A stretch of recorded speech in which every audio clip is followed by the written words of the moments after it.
الامين العام للنقابه العامه للفلاحين دكتور نادر نور الدين. قبل الفاصل على طول كنت سالت سؤال حول هل استعاده خريطه المحاصيل الزراعيه مره اخرى اللي كانت موجوده او بالكم بيطلق عليها مجازا يعني الدوره الزراعيه، لو استعدناها مره اخرى ده ممكن يساهم بقدر ايجابي يعني ولا مش هتفرق كتير في الفتره القادمه؟ وكان ليه تعقيب برضه على كلام يعني في عجاله لما سئل قبل كده وزير الخارجيه الامريكي لماذا تزرعوا القمح بهذه الوفره، فرد عشان نعرف الاستراتيجيه العالميه بتمشي ازاي. قال نحن لا نزرع القمح كغذاء ولكن كسلاح. كسلاح، فاذا هو اداه سيطره.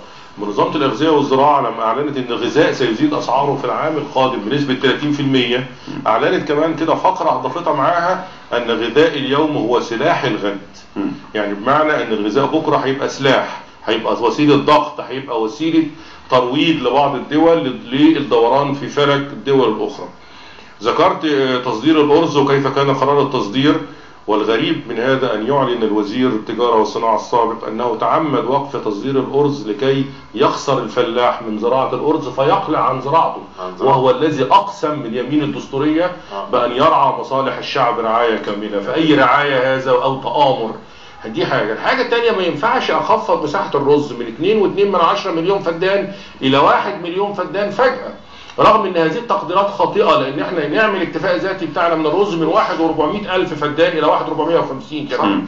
ليه؟ لان انا كمان عندي الرز بيشتغل كمحصول استراتيجي يخدم لي على المكرونه. المكرونه بتصنع من القمح، لما اسعار القمح العالمي يغلى اسعار المكرونه ترتفع، تقوم ست البيت تذهب الى الرز كبديل للمكرونه. انما لما تلاقي المكرونه ب6 جنيه تروح تجيب رز، تلاقي الرز ب6 جنيه تروح بقى على طابور العيش ونعمل سلسله الغذاء المتشابكه، لان انا عملت في وزاره التموين وعملت في وزاره الزراعه في الجامعه فعرفت سلسله الغذاء.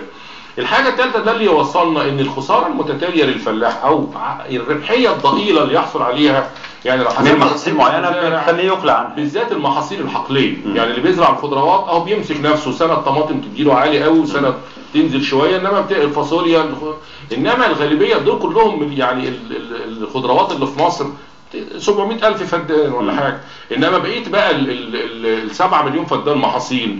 هنا السبب ان الارض هانت على المزارع، لانه اصبح يخسر سنه ورا سنه ورا ثانيه، فبدا يفكر يبني عليها بيت لابنه، لانه لو حب يشتري بيت لابنه هيشتريه بالافات كتيره ما عندوش الالافات الكتيره، لو حب يخصص له ارض في الصحراء بفلوس كتيره ما معهوش، فالارض بتسبب له خساره متتاليه فهانت عليه. عشان كده العالم دلوقتي كله رافع شعار الزراعه اولا.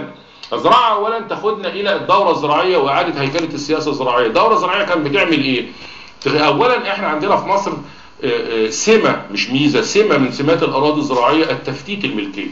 يعني انا عندي 70% من ملاك الاراضي مساحات ما يمتلكون اقل من 3 مليون فدان، منهم 50% اقل من فدان واحد.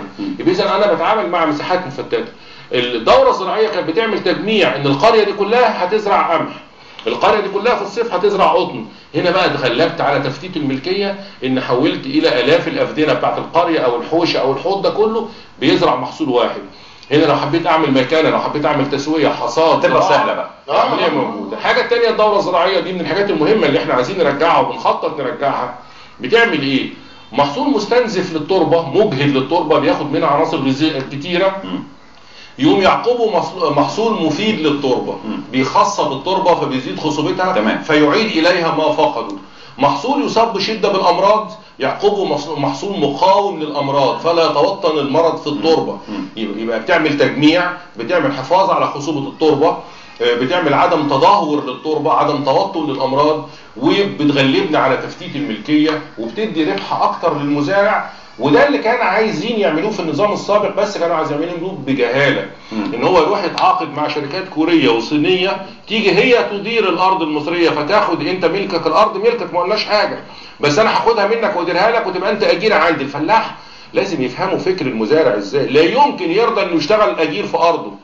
وبعدين هنجيب الشركه الكوريه والصينيه تعلم المصريين الزراعه اللي بقالهم 7000 سنه على الاقل. ده كان مشروع بجد، ده مشروع بجد، وكان داخل في عايز التنفيذ. حتى الوزير الحالي لما مسك قلبه بنفكر ان احنا نطبقه، لانه كان بيتكلم فيه اكتر من كده. لما نجيب دوله مثلا التعاون الزراعي مع اسرائيل دوله كله عمرها 63 سنه، يعني منشاه سنه 48 بقرار مجلس الامن، فكل عمرها 63 سنة تيجي عشان تطور الزراعة المصرية لدولة عمرها 7000 سنة وعريقة في الزراعة، والنتيجة ان احنا دخلنا امراض كتيرة ودخلنا امراض كتيرة وفقدنا حاصلات كتير، وما زال الخوخ والمشمش والبرقوق والتفاح اللي اختفى من السوق المصري بسبب بعض الشتلات. اذا انا محتاج ان ادير السياسة الزراعية المصرية بالثقافة المصرية. طيب حضرتك قلت عارف فكر المزارع ازاي وعايز يكسب ازاي. طيب